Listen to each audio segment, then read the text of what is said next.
वर्तमान समय में पाठ्य पुस्तकों में किस प्रकार की लैंगिक असमानताएं और पक्षपात पाए जाते हैं। पाठ्य पुस्तकों में से इन लैंगिक असमानताओं तथा पक्षपातों को दूर करने के क्या उपाय हो सकते हैं, आज हम इस वीडियो के अंदर ये सब डिस्कस करने वाले हैं। लड़कों और लड़कियों के साथ समान व्यवहार वाले कक्षीय वातावरण का निर्माण करना विद्यार्थियों की शैक्षिक सफलता हेतु बहुत आवश्यक होता है, परंतु फिर भी लैंगिक समानता केवल अध्यापक तक ही सीमित नहीं रहती। यहाँ यह बात भी महत्वपूर्ण है कि शिक्षण सामग्री भी समान व्यवहार की स्थापना करने में सहायक होनी चाहिए।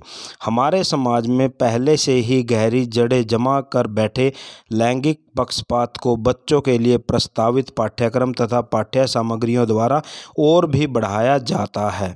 पाठ्य पुस्तकों में लैंगिक असमानताएं और पक्षपात विद्यालय जाने वाले बच्चों के लिए निर्धारित पुस्तकों की पाठ्य सामग्री का बहुत महत्व है, क्योंकि बच्चों का कक्षा कक्ष में इन पुस्तकों से ही साक्षात्कार होता है। पाठ्य पुस्तकें पाठ्यक्रम का एक अभिन्न अंग हैं और एक ऐसा महत्वपूर्ण तथा प्रभावशाली यंत्र भी है जिनके द्वारा बच्चों को लैंगिक भेदभाव वाले विचारों से परिचित कराया जाता है। पाठ्यपुस्तकों में सम्मिलित सामग्री संदेश को शिक्षक अपनी सूझबूझ के अनुसार व्याख्या और विस्तार देकर उन बच्चों तक संचारित करते हैं जो अभी विकासशील स्तर पर विचर रहे होते हैं। विद्यालय पाठ्यक्रम और पुस्तकें छोटे बच्चों के लिए विकासशील मन पर उनकी जो प्रवृत्तियां होती है, मान्यताओं आदि का विकास करने के लिए पर्याप्त प्रभाव डालती हैं, जो लैंगिक पक्षपात का समर्थन करती हैं। राष्ट्रीय पाठ्यक्रम ढांचा 2005 नेशनल करिकुलम फ्रेमवर्क के अनुसार हमें पाठ्य पुस्तकों का प्रयोग समानता की स्थापना के लिए एक प्रारंभिक यंत्र के रूप में करना चाहिए, क्योंकि विद्यालय जाने वाले अधिकतर बच्चों के लिए और अध्यापकों के लिए भी पाठ्य पुस्तकें शिक्षा का एकमात्र सुलभ, सुगम और सुविधाजनक साधन होता है। अनेक कक्षीय सामग्रियों में, विशेषतः पुरानी सामग्रियों में, लैंगिक पक्षपात गतिविधियों, चित्र और शब्दों के रूप में मौजूद हो सकता है। इन सामग्रियों में पाठ्य पुस्तकों, चित्रों, पठन सामग्री, लिखित दत्त कार्यों अथवा यहाँ तक कि परीक्षा सामग्रियों को भी सम्मिलित किया जाता है। ऐसी सामग्रियों को अपनी कक्षाओं में प्रयोग करने वाले विद्यार्थी और समाज में लिंग भेदी रूढ़ियों का पुनर्स्थापन करते हैं। लिंग भेदी रूढ़ियों के पुनर्स्थापन वाली कक्षाओं की सामग्रियां विद्यार्थियों को निरुत्साहित कर सकती हैं, अतः उनकी प्रेरणा को कमजोर कर सकती हैं, उनके संपूर्ण शैक्षिक कार्य निष्पादन को सीमित बना सकती है। इसके परिणाम स्वरूप विद्यालयी शिक्षा की समाप्ति के पश्चात ऐसे विद्यार्थियों के लिए अधिक अवसर उपलब्ध नहीं हो पाते। हमारे कक्षों के अनेक उदाहरण कथा पुस्तकें पाठ एक ऐसा संसार सुसज्जित कर देते हैं जिसमें लड़कों या पुरुषों को होशियार, चौकन्ने, वीर, परिवर्तनकारी और शक्तिशाली दिखाया जाता है। वहीं पर लड़कियों और महिलाओं को शांत, निष्क्रिय, उदासीन और महत्वहीन दर्शाया जाता है। ऐसी पाठ्य पुस्तकें भी उपलब्ध हैं जिनमें पुरुषों की सर्वश्रेष्ठता को चित्रों के द्वारा प्रकट किया जाता है। उदाहरणतः परिवार वाले शीर्षक के अंतर्गत माँ को हमेशा खाना पकाते और पिता को समाचार पत्र पढ़ते हुए दिखाया जाता है। पाठ्य पुस्तकों में मुद्रित सामग्री कम या अधिक मात्रा में पैतृक सत्ता वाली सामाजिक परंपरा का ही प्रकटीकरण करती है, जिससे स्त्रियों की असमानता को वैध ठहराया जा सकता है। उदाहरण के तौर पर अगर तीसरी कक्षा के वातावरण अध्ययन की पाठ्य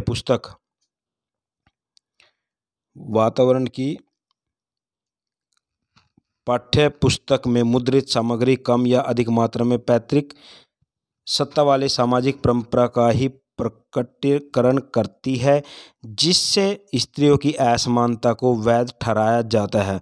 उदाहरण के तौर पे अगर देखा जाए वातावरण संबंधी तीसरी कक्षा की जो पुस्तक है, पाठ्य पुस्तक में स्त्रियों को पानी भरकर लाने वाली रूढ़िवादी भूमिका में प्रस्तुत किया गया है। इसी प्रकार एक अन्य हमारे कार्य वर्क वी डू पाठ में घरेलू कार्यों का रूढ़िवादी प्रकटीकरण किया गया है। हिंदी अथवा पंजाबी भाषा की पाठ्य पुस्तकों में अक्सर रूढ़िवादी विशेषणों का प्रयोग किया गया होता है। एक हिंदी कविता पतंग में पतंगे केवल लड़के ही उड़ाते हैं और लड़की खड़ी होकर पतंगों की देखती रहती है।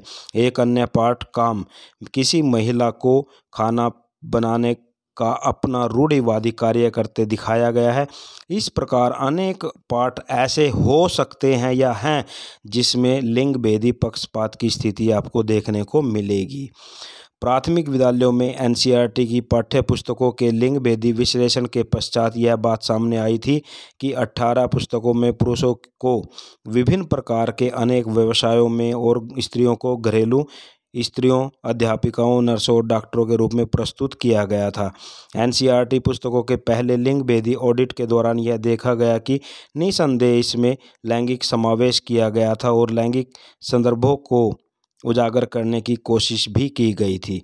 फिर भी इन पुस्तकों में रूढ़िवादी तत्व विद्यमान रहते हैं। पाठ्य पुस्तकों में लैंगिक पक्षपात संबंधी अध्ययन। पाठ्य पुस्तकों में लैंगिक पक्षपात के प्रचलन को उजागर करने वाले अध्ययनों में कुछ अध्ययन 1996-97 में एनसीईआरटी के लिए महिला अध्ययन विभाग डिपार्टमेंट ऑफ वुमेन स्टडीज के कुछ विभागीय सदस्यों ने किए थे। इन अध्ययनों में पक्षपात और लिंग भेदी रूढ़ियाँ मौजूद हैं। कुछ सार्स देशों की पाठ्य सामग्री पर किए गए अपने अध्ययन के आधार पर श्रीवास्तव ने उल्लेख किया कि पाठ्य पुस्तकों में और विशेष रूप से सरकारी एजेंसियों द्वारा तैयार की गई पाठ्य पुस्तकों में स्त्रियों की आवाज़ सुनाई नहीं देती। लैंगिक पक्षपातों का प्रशिक्षण गुप्त या छिपे हुए रूप में उन पाठों के द्वारा भी दिया जाता है जिनमें स्त्रियों की उपलब्धता और योगदान को उपेक्षित करके उनकी रूढ़िवादी लिंग भेदी भूमिकाओं को उभारा जाता है। विश्व भर में पाठ्य पुस्तकों के अध्ययन परिणाम लिंग भेदी प्रस्तुतिकरण के साथ संबंधित तर्क संगत तथ्यों को प्रस्तुत करते हैं। जैसे पुरुषों और स्त्रियों का प्रस्तुतिकरण सामान्य रूप से उनकी रूढ़िवादी भूमिकाओं द्वारा किया जाता है, जैसे कि स्त्रियों को घरेलू कार्य करने वाली, बच्चों की देखभाल करने वाली घरेलू स्त्रियों के रूप में प्रस्तुत किया जाता है, जबकि पुरुषों को नेतृत्वशाली और व्यावसायिक भूमिकाओं में चित्रित किया जाता है। ऐसा प्रस्तुतिकरण समाज में पुरुषों और स्त्रियों को वास्तविक भूमिकाओं का शुद्ध प्रकटीकरण कम ही करता है। इस प्रकार यह समाज का वास्तविक चित्र प्रस्तुत करने के स्थान पर पारंपरिक विभाजित भूमिकाओं का पुनः निर्माण अधिक करती है।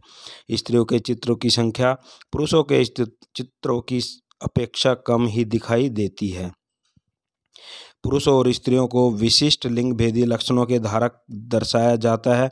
पुरुषों को साहसी वीर के रूप में चित्रित किया जाता है और स्त्रियों को निष्क्रिय आत्म बलिदानी और सेविका के रूप में प्रस्तुत किया जाता है। पाठों में समाज के प्रति स्त्रियों के योगदान पर कम बल दिया जाता है। शोधकर्ताओं ने यह रिपोर्ट भी दी है कि शिक्षा की वर्तमान प्रणाली में लैंगिक और जातीय समानता के अनुकूल तैयार की गई पाठ्य सामग्री में भी सूक्ष्म भाषाई पक्षपात, स्त्रियों की विधवता के द्वारा लापरवाही, इतिहास का निर्माण करने वालों में स्त्रियों की अनुपस्थिति, प्राथमिकतापूर्ण घटनाओं में स्त्रियों के योगदान की कमी और प्रौद्योगिक आधारित प्रगति के लेखे जोखे में स्त्रियों की अनुपस्थिति देखी जा सकती है। शोध दर्शाते हैं कि लैंगिक समानता दर्शाने वाली सामग्रियां विद्यार्थियों को अधिक संतुलित ज्ञान ग्रहण करने और लिंग भेदी भूमिकाओं के प्रति अधिक लचकशील दृष्टिकोण विकसित करने की योग्यता प्रदान करती है। पाठगत सामग्रियों में समानता और समता के अत्यावश्यक प्रकटीकरण को सम्मिलित करने के लिए पहलकदमी करने की आवश्यकता है। राष्ट्रीय पाठ्यक्रम ढांचे के प्रकाश 2005 में शिक्षा के लिए तैयार की गई पाठ्य पुस्तकें इस दिशा में उठाया गया एक कदम हो सकता है। पाठ्य सामग्री में और चित्र वर्णन में हास्यकृत समूह और स्त्रियों की आवाज़ों को विशेषतः स्थान दिया गया है। इन पुस्तकों की रचना सृजनात्मक दृष्टि से की गई है और बच्चों को उनके जीवन के यथार्थों के साथ जोड़ने का प्रयास किया गया है। फिर भी शिक्षा में लैंगिक पक्षपात समाजीकरण के ताने बाने से आगे बढ़कर पाठ्य पुस्तकों, पाठों और विद्यार्थियों के साथ अध्यापकीय अंतःक्रिया में अंतर्निहित हो चुका है। इस प्रकार का लैंगिक पक्षपात पाठों के उस अज्ञात पाठ्यक्रम का अंत है जो विद्यार्थियों को कक्षा कक्ष की दैनिक कार्य पद्धति के द्वारा छिपे हुए रूप में प्रतिदिन पढ़ाया जाता है। गुजरात प्रदेश के बड़ौदा नगर के किसी विद्यालय की 7वीं कक्षा के विद्यार्थियों द्वारा लिखी गई कुछ पंक्तियां हमें पाठ्य पुस्तकों में विद्यमान असमानताओं के रूप को समझने में मदद कर सकती है। अपनी पाठ्य पुस्तकों से मैंने यह सीखा कि राजा और सिपाही केवल पुरुष ही बनते हैं। फिर भी मैंने एक ऐसी पुस्तक पढ़ी जिसमें प्रसिद्ध रानियों के शासन और शत्रुओं के विरुद्ध लड़े हुए युद्धों के विषय में भी ज्ञान मिला है। अपनी पाठ्य पुस्तक से मैंने यह सीखा कि हमारे देश में कृषि कार्य केवल पुरुष ही करते हैं, परंतु फिर भी एक रेल यात्रा के दौरान मैंने स्त्रियों को खेतों में परिश्रम करते हुए देखा है। आंखों से देखने पर मुझे अनेक चीज़ों को सीखने में मदद मिली है, अवसर मिला है। पाठ्य पुस्तकों से लैंगिक पक्षपात की समाप्ति। पाठ्य पुस्तकों से लैंगिक असमानता को समाप्त किया जाना बहुत आवश्यक है, परंतु इस ओर किए गए प्रयास पर्याप्त नहीं हैं। अध्यापकों को नौकरी से पूर्व और नौकरी के दौरान पूरक मार्गदर्शन सामग्री और लिंग भेदी प्रशिक्षण देने की आवश्यकता है। शोध के परिणाम बताते हैं कि अध्यापक पाठ्यक्रम को अपने व्यक्तिगत विश्वासों के आधार पर बनाते हैं और पाठ्य पुस्तकों और शिक्षण तकनीकों के द्वारा संचारित होने वाली पक्षपाती संदेशों के प्रति जागरूक नहीं हो सकते। पाठ्य पुस्तकों की दीर्घ और खर्चीली सुधार प्रक्रिया की अपेक्षा अध्यापकों को लिंग भेदी पक्षपातों को संबोधित करने के योग्य बनाने वाला प्रशिक्षण अच्छे परिणाम दे सकता है। पाठ्य पुस्तकों में से लैंगिक पक्षपात को समाप्त करना एक विश्वव्यापी संकट बन चुका है। इस प्रकार के सुधार के लिए इस दिशा में कुछ कारक सफल सिद्ध हो सकते हैं। ये कारक निम्नलिखित हैं। राजनीतिक इच्छा। लैंगिक पक्षपात की पहचान करने और इसके विरुद्ध संघर्ष के प्रयास में राजनीतिक इच्छा को सम्मिलित करना आवश्यक है। उच्च स्तर पर ऐसे प्रयास की अनुपस्थिति के कारण बड़े सुधारों के लिए प्रयास करने की संभावना नहीं बनती। प्रत्यक्ष सहसंबंध। शिक्षा मंत्रालय के पाठ्यक्रम और पाठ्य पुस्तक विभाग के शैक्षिक पेशेवरों अर्थात पाठ्य पुस्तकों के सुधार की प्रारंभिक पंक्तियों में सम्मिलित विद्वानों की प्रवृत्ति को और सुधारों का प्रस्ताव प्रस्तुत करने वालों की प्रकृति के अनुकूल बनाना आवश्यक है। दोनों के मध्य प्रत्यक्ष सहसंबंध का अस्तित्व आवश्यक है। हितधारकों का दृष्टिकोण। लिंग भेदी सुधार को बढ़ाने से पूर्व बड़े हितधारकों के दृष्टिकोण की जांच कर लेना बहुत महत्वपूर्ण है और सुधार को असफल होने से बचाया जा सकता है।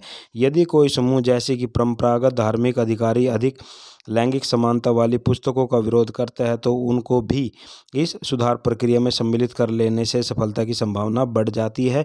इस उद्देश्य हेतु प्रमाणिक सामग्री की कुछ मात्रा का त्याग कर देने का भी कोई हर्ज नहीं है। विभिन्न भूमिकाओं और कार्यों को सौंपना। सामान्यतः यह देखा गया है कि कक्षा में शिक्षक लैंगिक रूढ़िवादिता के आधार पर छात्रों को भूमिकाएं और कार्य सौंपते हैं। उदाहरण के लिए सफाई आदि का काम लड़कियों को और कक्षा निगरानी, बेंचों को ठीक करना और अन्य वयस्कों से बातचीत करने का काम लड़कों को देते हैं। कम ध्यान। सैडकर ने बताया कि विद्यालय प्रवेश के बाद लड़कियां उपलब्धि के लगभग हर माप पर लड़कों के समान और उनसे बेहतर प्रदर्शन करती हैं, पर जब वे उच्च विद्यालय या कॉलेज से स्नातक नहीं कर लेती तब तक वह पीछे रहती हैं या रह जाती हैं। वर्षों से शिक्षक समय, ऊर्जा, ध्यान, प्रतिभा के असमान वितरण के साथ लड़कों को प्राथमिकता देते हैं और इसका सीधा प्रभाव लड़कियों पर पड़ता है। अमेरिका की स्त्री विश्वविद्यालय संस्था ने 1992 में एक रिपोर्ट पेश की थी जिसमें बताया गया कि महिला छात्रों को शिक्षकों से कम ध्यान मिलता है और जो ध्यान मिलता भी है वह लड़कों को प्राप्त होने वाले ध्यान से बहुत कम होता है। लड़कियों का समाजीकरण। शिक्षक लड़कियों का समाजीकरण एक आदर्श स्त्री के रूप में करते हैं। लड़कियों को साफ सुथरा और काफ़ी शांत रहने के लिए सराहा जाता है, जबकि लड़कों की स्वतंत्र रूप से सोचने, सक्रिय रहने और बोलने के लिए प्रोत्साहित किया जाता है। विद्यालयों में लड़कियों को सामाजिक रूप से शैक्षिक प्रदर्शन और क्षमता में बहुत महत्वपूर्ण नहीं माना जाता। दूसरी तरफ लड़कों को स्वतंत्रता और क्षमता में महत्वपूर्ण माना जाता है। मार्शल के अनुसार लड़कों को लड़कियों की तुलना में एक शिक्षक से प्रशंसा या उपचार प्राप्त करने की अधिक संभावना होती है, जबकि लड़कियों को अपने शिक्षकों से एक प्रतिक्रिया की प्राप्त करने की संभावना होती है। आमतौर पर शिक्षक लड़कों को लड़कियों की अपेक्षा अधिक जिम्मेवारी वाले काम और अवसर देते हैं। वह लड़कों को लड़कियों की अपेक्षा अधिक योग्य मानते हैं। वह इस बात पर जोर देते हैं कि लड़के लड़कियों की अपेक्षा अधिक प्रतिक्रिया देते हैं। विशेष सेवाएं और शिक्षा। शिक्षक प्रतिक्रियाओं के परे शिक्षा में विशेष सेवाओं को लड़कियों की अपेक्षा लड़कों के लिए विशेष उदारता पूर्वक से लागू किया जाता है। अनुसंधानों से पता चला है कि लड़कों को कक्षा में उपहार कार्यक्रमों में लड़कियों से 2 गुना अधिक नामांकित किया जाता है। बेली के अनुसार लड़के शिक्षा कार्यक्रमों में सभी छात्रों के 2/3 से अधिक छात्रों का प्रतिनिधित्व करते हैं और निदान प्राप्त करने वाले पुरुष छात्रों का अनुपात में भी अधिक होता है, जिन्हें व्यक्तिपरक माना जाता है। जबकि चिकित्सा रिपोर्ट से पता चला है कि सीखने की क्षमता लगभग लड़कों और लड़कियों में समान होती है, पर यह हो सकता है कि विद्यालय सीखने वाली संबंधी समस्याओं की अपेक्षा व्यक्तिगत व्यवहार संबंधी समस्याओं पर जोर देता है।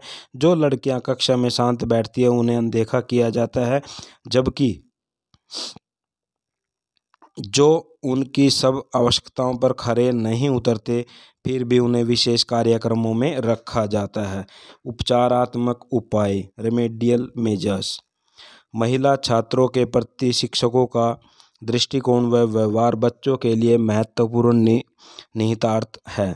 इसका नतीजा यह होता है कि बहुत सारी लड़कियां विश्वविद्यालय या विद्यालय की पढ़ाई बीच में ही छोड़ देती हैं। जैसे कई बार शिक्षक गणित को लड़कों की अपेक्षा लड़कियों के लिए कम महत्वपूर्ण मानते हैं और उनका यह विभेदपूर्ण व्यवहार लिंग भूमिकाओं को सुदृढ़ करता है और लड़कियों में निष्क्रियता और अनुरूपता को प्रोत्साहित करता है, जबकि लड़कों में स्वतंत्रता और नेतृत्व की भावना को स्थान देता है। विशिष्ट शिक्षक प्रशिक्षण। सामान्यतः शिक्षक अपने स्वयं के पक्षपाती शिक्षण व्यवहार से अनजान होते हैं, क्योंकि वे केवल वही सिखा रहे होते हैं जो उन्हें सीखा होता है। शिक्षकों द्वारा प्रयुक्त की जाने वाली शिक्षण सामग्री और विधियों में लैंगिक असमानता को अनदेखा किया जाता है। आज बच्चे विद्यालयों में लैंगिक समाजीकरण का सामना कर रहे हैं और इन्हीं कारणों से आज लड़के या लड़कियां अलग अलग और असमान शिक्षा प्राप्त कर रहे हैं। शिक्षकों को लिंग और लैंगिक असमानता के बारे में प्रशिक्षण प्रदान किया जाना चाहिए। ईटीटी और बीएड कार्यक्रमों में लिंग विषय और अध्याय को तार्किक दृष्टिकोण के साथ जोड़ा जाना चाहिए। विशेष अध्ययन संसाधन, आत्म मूल्यांकन, पाठ्य योजना, परामर्श और सुलभ संसाधन आदि विधियां शिक्षकों को अपने अध्ययन को बेहतर बनाने में मदद करने के लिए आवश्यक है। एक शिक्षक को बाल केंद्रित सहभागिता, विविध शिक्षण और मूल्यांकन शैलियों का उपयोग करने के लिए प्रशिक्षण देने की आवश्यकता होती है। स्वयं मूल्यांकन। जब तक शिक्षकों को लैंगिक भूमिका के समाजीकरण और पक्षपाती संदेशों से अवगत नहीं कराया जाएगा, तब तक वह अनजाने में छात्रों से रोजाना पक्षपात करते रहेंगे। जब तक शिक्षकों को उनकी कक्षा में लैंगिक असमानताएं खत्म करने के लिए आवश्यक तरीके और संसाधन उपलब्ध नहीं कराए जाएंगे, तब तक लड़कियों को असमान शिक्षा मिलती रहेगी। इस पक्ष में शिक्षकों द्वारा स्वयं मूल्यांकन आवश्यक है।